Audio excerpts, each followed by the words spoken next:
There is a building that still stands about 40 miles from where I live. It sits empty now, behind rusted gates and overgrown pathways. The locals call it the Old Asylum. Most people drive past without a second thought, but if you stop, if you walk close enough to see through the barred windows into those long corridors, something about the place feels wrong. Not haunted in the supernatural sense, wrong in a deeper way, as if the architecture itself remembers something we have chosen to forget. The 19th century saw an explosion of asylum construction across Europe and North America that remains difficult to fully account for. Between roughly 1820 and 1890, hundreds of enormous institutions were built, structures so massive they functioned as self-contained cities. The scale alone invites questions. Why so many? Why so large? And who exactly were they built for? The standard historical explanation centers on reform movements and changing attitudes toward mental illness. The Enlightenment had introduced new ideas about human psychology. Reformers like Dorothea Dix in America and Philippe Pinel in France advocated for humane treatment of the mentally ill, arguing they should be cared for in institutions rather than imprisoned in jails or left to wander. This narrative is not wrong, but it may be incomplete. Consider the numbers. In 1820, there were perhaps a dozen purpose-built asylums in the United States. By 1880, there were over 130 major institutions, many housing between 1,000 and 3,000 patients. In Britain, the County Asylums Act of 1808 mandated construction of asylums in every county. Within 50 years, Britain had built nearly 100 such facilities. France, Germany, Italy, the pattern repeats across industrializing nations with remarkable consistency. The timing is worth noting. This massive construction boom occurred within a relatively narrow window, concentrated in the decades between 1820 and 1870. After 1870, asylum construction continued, but at a slower pace. Before 1820, asylums, as we understand them, barely existed. Something about that particular 50-year period created conditions that made these institutions seem necessary, urgent, and worth extraordinary public expense. When you examine the architecture of these institutions, certain features appear repeatedly. High walls, sometimes 20 feet tall, barred windows on every floor, locked wards accessible only by staff with keys, isolation rooms, separate sections for different classes of patients, divided not by diagnosis, but often by social status or behavior. Gardens and grounds that appear pleasant in old photographs, but were typically surrounded by fences that kept patients in rather than danger out. These were not hospitals in the way we understand the term. They were not designed primarily for treatment and release. The architectural language is unmistakable: containment, separation, removal from society with little expectation of return. Who went into these institutions? The admission records that survive tell a complicated and troubling story. Yes, people with what we would now recognize as serious mental illnesses were admitted, but they were joined by vast numbers of others whose reasons for institutionalization seem remarkably vague when viewed from our present moment. Asylum ledgers from the mid-1800s list admission causes such as melancholy, excitement, domestic trouble, disappointment in love, religious enthusiasm, intemperance, overwork, and simply unknown. Women were admitted for hysteria or female trouble, men for moral insanity or weakness of intellect, the elderly for senility regardless of whether they posed any danger, immigrants for inability to adjust, children for being orphaned with no family to claim them. The definitions were elastic enough to admit almost anyone who did not fit comfortably into society's expectations. someone who had experienced trauma and could not speak coherently about it, someone who had lost their memory and could not provide a proper account of themselves, someone whose family no longer wanted the burden of care, someone who simply seemed strange or troubled in ways that made neighbors uncomfortable. There is a particularly haunting category that appears frequently in admission records: found wandering. People discovered on roads or in towns with no clear origin, no family connections, no coherent story of where they came from. They were collected, processed, and institutionalized, often spending the remainder of their lives in asylums despite showing no signs of violent or dangerous behavior. One might argue this reflected humanitarian impulses, providing shelter for those who had nowhere else to go. But examine the numbers. In the 1860s, the Willard Asylum for the Chronic Insane in New York was built specifically to house long-term patients from overcrowded facilities. It was designed for 1,500 people. Within a decade of opening, it held over 2,000. Patients were admitted at a rate that far exceeded deaths and releases. Where were all these people coming from? The urban population was growing, certainly. Industrialization was disrupting traditional family structures. Economic depressions displaced workers and destroyed livelihoods. But the sheer scale of institutionalization seems disproportionate, even accounting for these factors. In Massachusetts alone, the asylum population increased from approximately 1,000 in 1840 to over 7,000 by 1880. The state's total population roughly doubled in that period.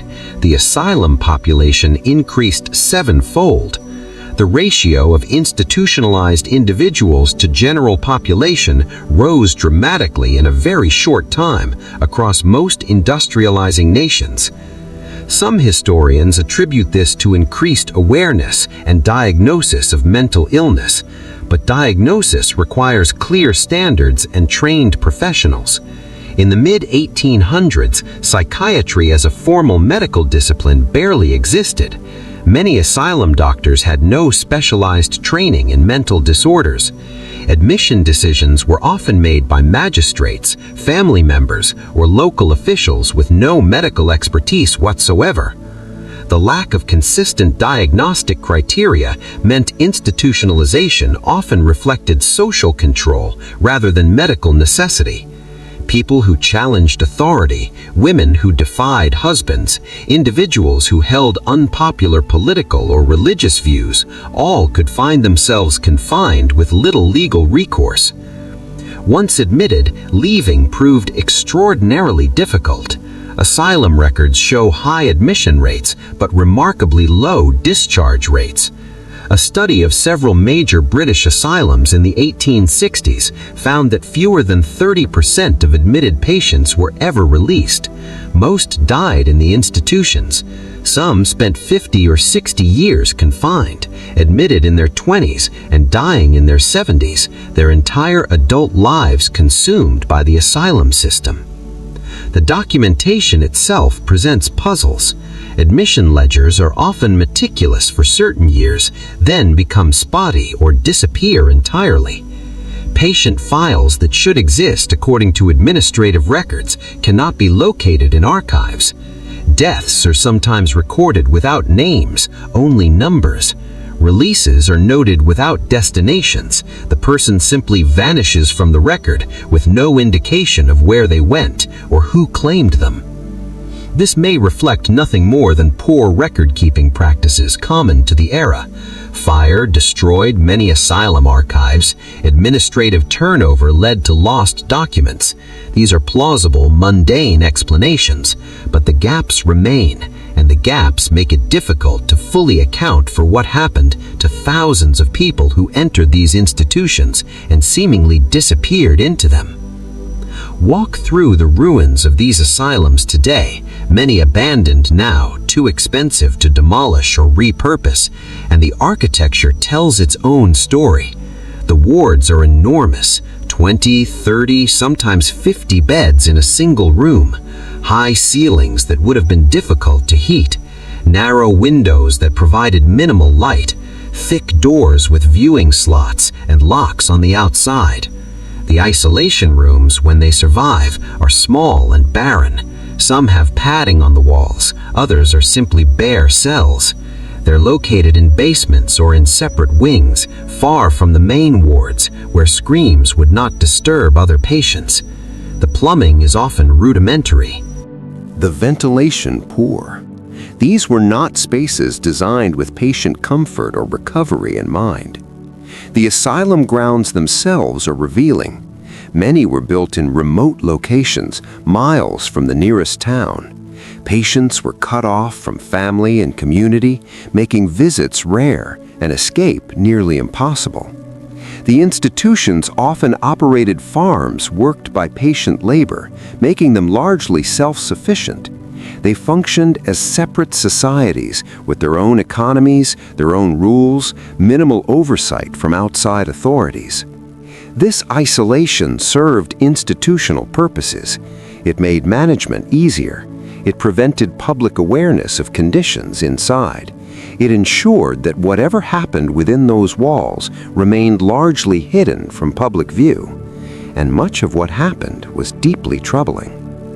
Treatment methods varied by institution and era, but many common practices would be considered torture by modern standards. Cold water baths that lasted hours, spinning chairs designed to induce vomiting and disorientation, restraints that kept patients immobilized for days, forced labor, solitary confinement for weeks at a time.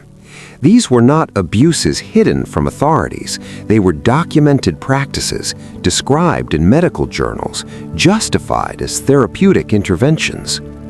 The mortality rates in 19th century asylums were appalling. Tuberculosis spread unchecked through overcrowded wards.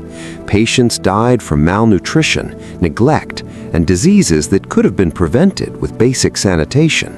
Some died from the treatments themselves. The death registers that survive show spikes in mortality during certain years, sometimes approaching 10 or 15% of the patient population dying in a single year. And yet, construction continued.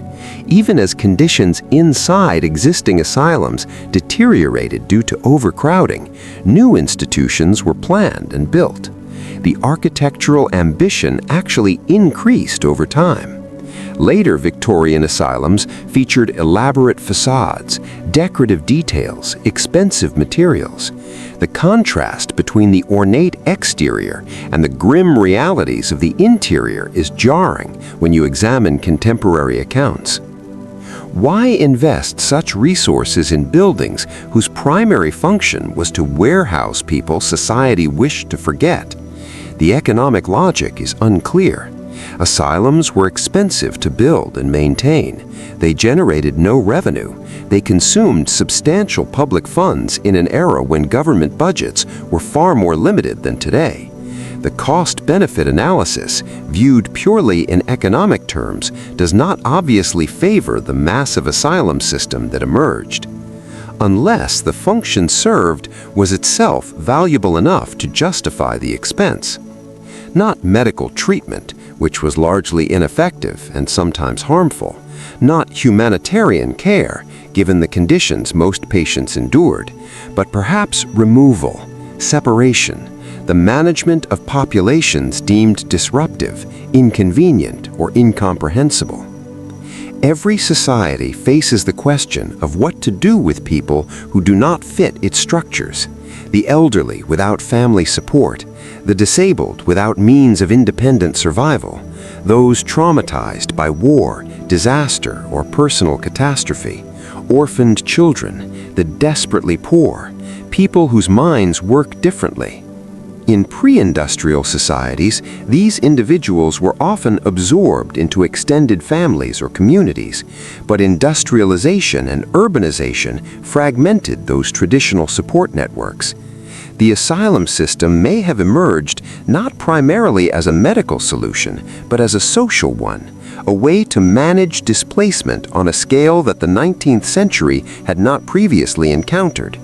The timing aligns with massive social disruption, the Industrial Revolution, rapid urbanization, economic depressions, cholera epidemics, waves of immigration. All of these created populations of displaced, disoriented people who no longer fit neatly into traditional social categories.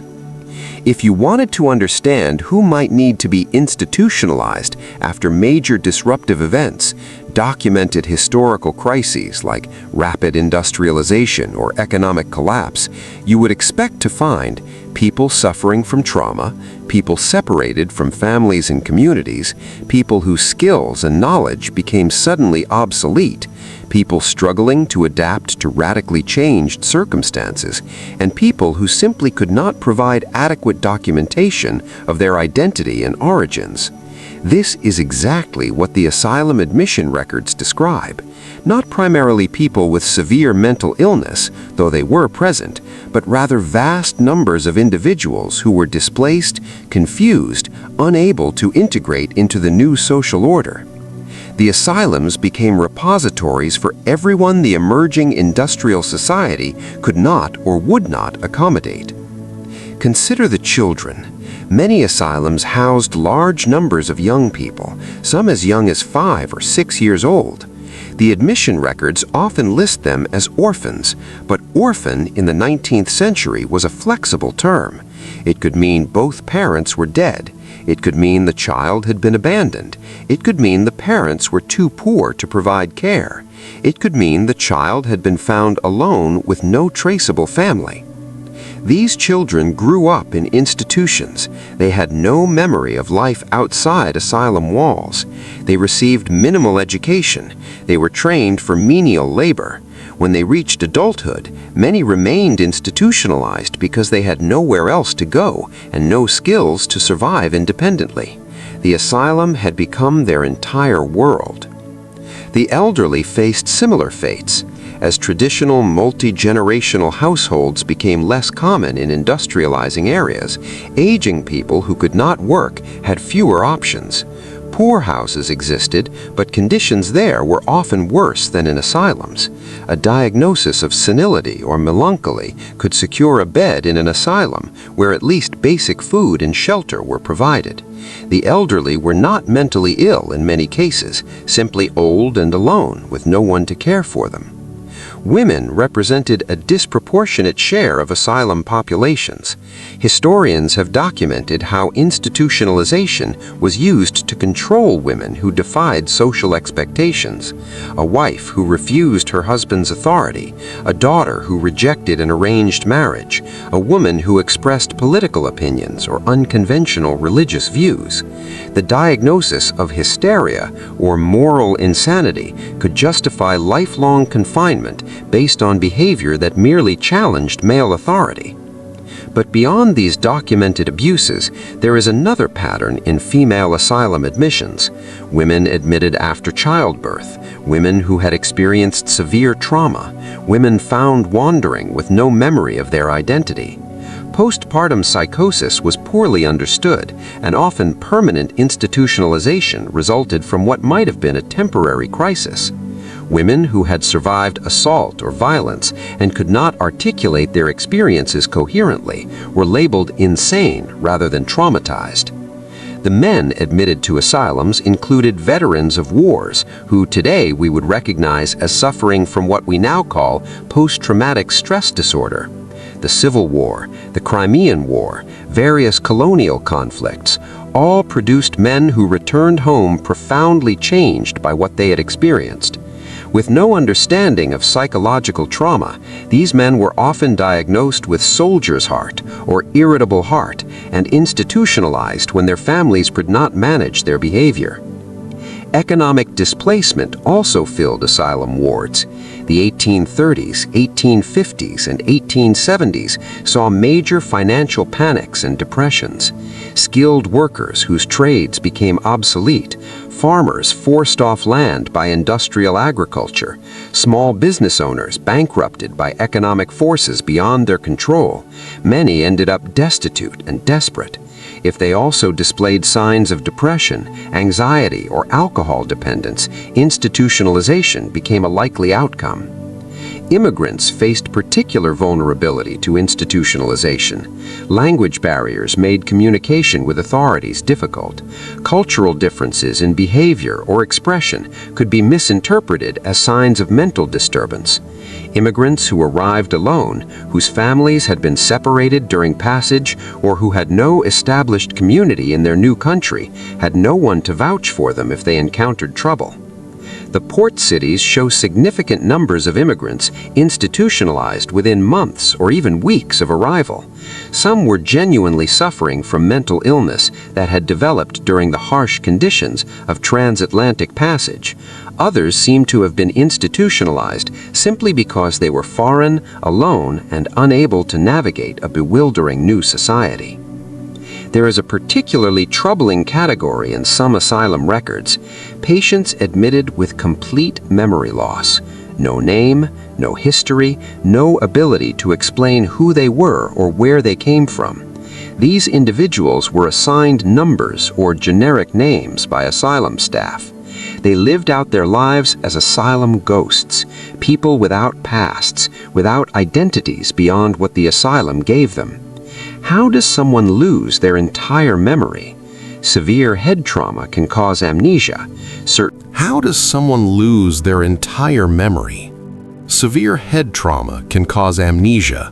Certain forms of psychological shock can produce dissociative states where memory becomes inaccessible. But the numbers of such cases in asylum records seems higher than medical explanations alone would predict.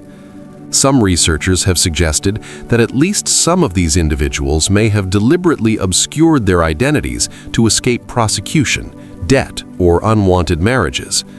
Others may have been victims of violence who survived, but whose minds protected them from unbearable memories by erasing everything. Whatever the cause, these nameless patients represent perhaps the most complete form of institutional erasure. They entered the asylum as nobody and died as nobody. Their graves, when they can be located, bear only numbers or generic inscriptions. They vanished not just from society, but from history itself. The burial grounds of 19th century asylums are archaeological sites of forgetting. Many institutions maintained cemeteries on their grounds. The graves are marked simply, if at all.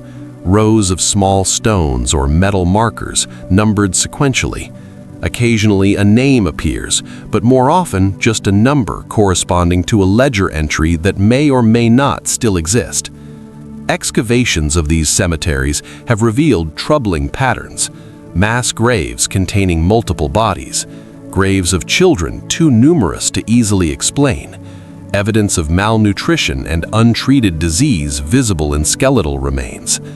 The physical evidence confirms what the documentary record suggests. These institutions were sites of mass death on a scale that contemporaries largely ignored and that subsequent generations have preferred to forget. Some asylums kept detailed death registers, others did not. The ones that survive show causes of death that range from specific medical conditions to vague terms like exhaustion or decline. Many deaths are attributed to the very conditions that supposedly justified institutionalization in the first place: melancholy, mania, dementia, as if the diagnosis itself were a fatal disease rather than a description of symptoms. What happened to patients who were released? The records are sparse. Some were claimed by family members after years or decades of confinement. Some were transferred to other institutions. Some simply walked out when asylum administrations changed or funding dried up and patient populations had to be reduced. Where these people went, how they survived, whether they ever recovered their place in society, the records rarely say. There are occasional follow-up notes in asylum files. A patient released in 1875 was readmitted in 1878. Another was last seen boarding a train west. Another found employment as a domestic servant. But these are exceptions.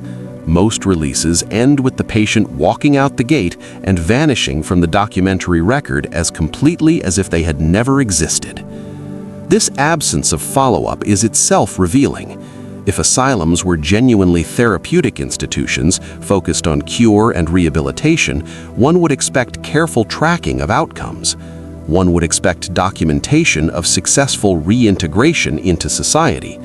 The lack of such documentation suggests that once patients left, the institution had no further interest in or responsibility for them. The goal was not recovery, but removal, and once someone was removed, whether through release, transfer, or death, they ceased to matter to the system. The architecture reinforces this interpretation. Asylum buildings were designed for one-way flow. Grand entrance halls where new patients were processed and classified, locked wards where they lived, often for decades, and quiet back doors where bodies were removed for burial in the institution's cemetery. The buildings themselves embody a logic of disappearance. Many 19th century asylums have been abandoned in recent decades. Deinstitutionalization movements of the 1960s and 70s emptied most of these facilities. Some have been repurposed as museums, apartments, or office buildings. Others sit vacant, too contaminated with asbestos and too expensive to renovate, too large to demolish economically. They decay slowly, windows broken, roofs collapsing, nature reclaiming the grounds. Urban explorers and photographers document these ruins. Their images show long corridors lined with empty rooms, peeling paint revealing layer after layer of institutional colors, rusted bed frames still bolted to floors, restraint equipment left behind in basements, files scattered and water-damaged, patient names still legible on documents no one bothered to remove or destroy. These abandoned asylums have become sites of dark tourism. People visit to feel the thrill of transgression, to capture eerie photographs, to experience the atmosphere of decay and loss. But beneath the aesthetic appeal of ruins lies something more disturbing. These buildings are mass graves of lives, repositories of suffering that has been aestheticized into entertainment. When you stand in those corridors, when you see the cells and the restraint rooms and the isolation chambers, it becomes difficult to maintain the comfortable historical narrative that these were benevolent institutions that simply had outdated medical practices. The architecture reveals intent. These spaces were designed to contain, to punish, to break the will of people who had committed no crime other than being inconvenient to a society that had no place for them. The scale remains the most difficult aspect to fully comprehend. Tens of thousands of people institutionalized in the United States alone, hundreds of thousands across Europe, lives consumed by these institutions, families torn apart, children who grew old within asylum walls, never knowing freedom. The sheer magnitude of human suffering contained within this system challenges our ability to process it emotionally. And yet, the system functioned for over a century with relatively little public opposition. Families surrendered relatives to asylums with apparent ease. Communities supported the construction and maintenance of these institutions through tax revenues and charitable donations. Newspapers reported on asylum openings as civic achievements. The prominent citizens who served on asylum boards of directors saw nothing shameful in their involvement. This suggests that the asylum system served functions that society valued, even if those functions had little to do with medical treatment. The removal of difficult people, the maintenance of social order, the visible demonstration that society had humane methods for dealing with those who could not care for themselves. The asylum allowed industrial society to function by removing the people who did not fit its requirements.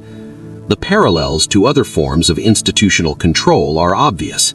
Prisons, poorhouses, orphanages, workhouses, the 19th century developed an entire architecture of confinement for managing populations deemed problematic. The asylum was simply one component of this larger system, distinguished mainly by its medical veneer and its claim to therapeutic purpose.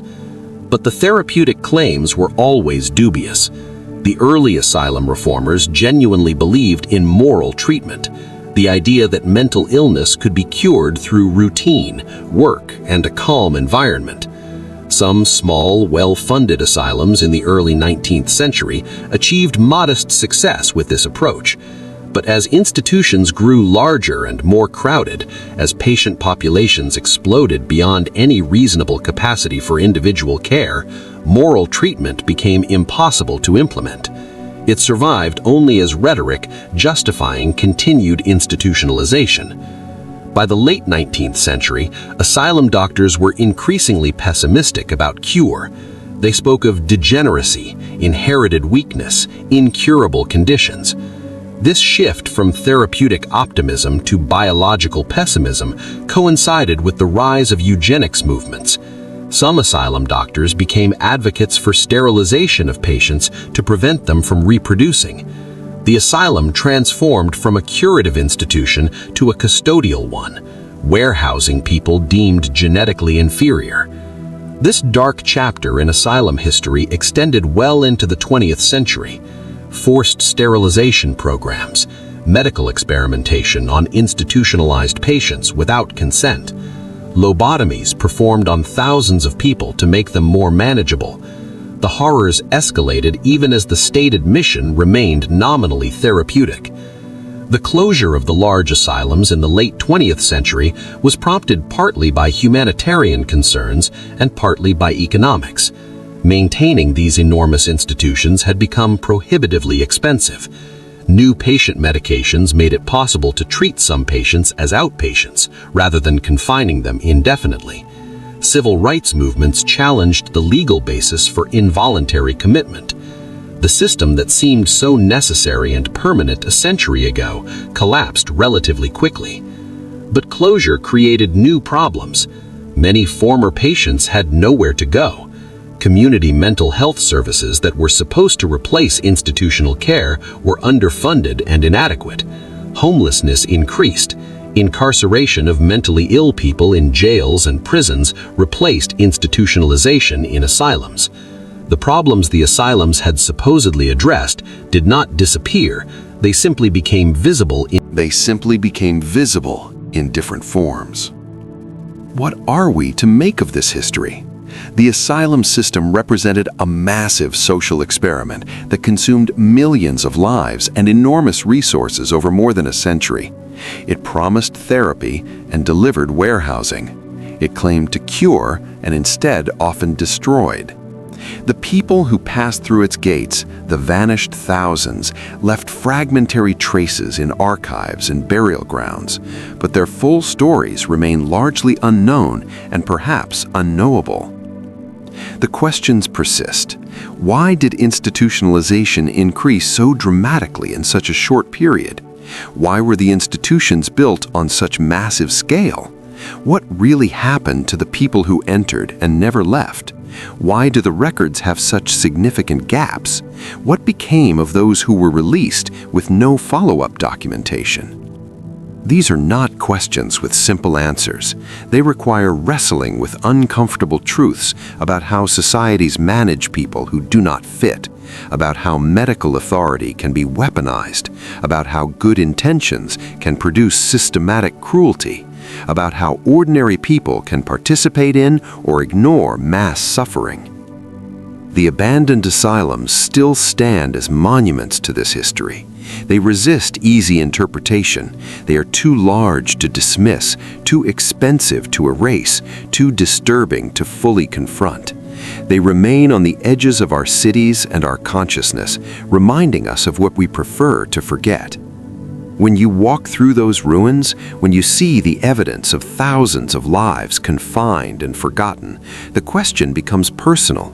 How would you have fared in that system? What minor deviation from social norms might have been enough to justify your institutionalization in an era with such elastic definitions of madness? How many of the people confined were genuinely ill, and how many were simply inconvenient? And perhaps most troubling, what systems do we currently operate that future generations will look back on with similar horror? What are we doing now that seems normal, even necessary, but that will someday be recognized as a form of mass cruelty we simply learned not to see? The asylum system did not emerge from evil intent. It emerged from a genuine belief that it was solving problems, that it was humane, that it was progressive. The reformers who built the early asylums saw themselves as humanitarian heroes. The doctors who worked in them believed they were practicing medicine. The communities that supported them thought they were being compassionate. And yet the result was the disappearance of thousands upon thousands of people into institutions where they died forgotten and unmourned, buried in numbered graves, erased from history except as statistical entries in ledgers that may or may not have survived. The vanished thousands deserve to be remembered, not as abstract statistics or as fodder for dark tourism, but as individual human beings whose lives were consumed by a system that claimed to help them. We owe them the effort to understand what happened, to document what can be documented, to acknowledge what cannot be known, and to remain vigilant about the ways in which societies continue to disappear people they find inconvenient. The old asylum near where I live will eventually fall to ruin completely. The records that survive in archives will continue to decay unless they are digitized and preserved. The burial grounds will be overgrown and forgotten. The people who suffered and died there will slip further into obscurity. But the questions remain, and perhaps they should. Perhaps we need these ruins and these questions to remind us of what happened when society decided that certain people should simply disappear.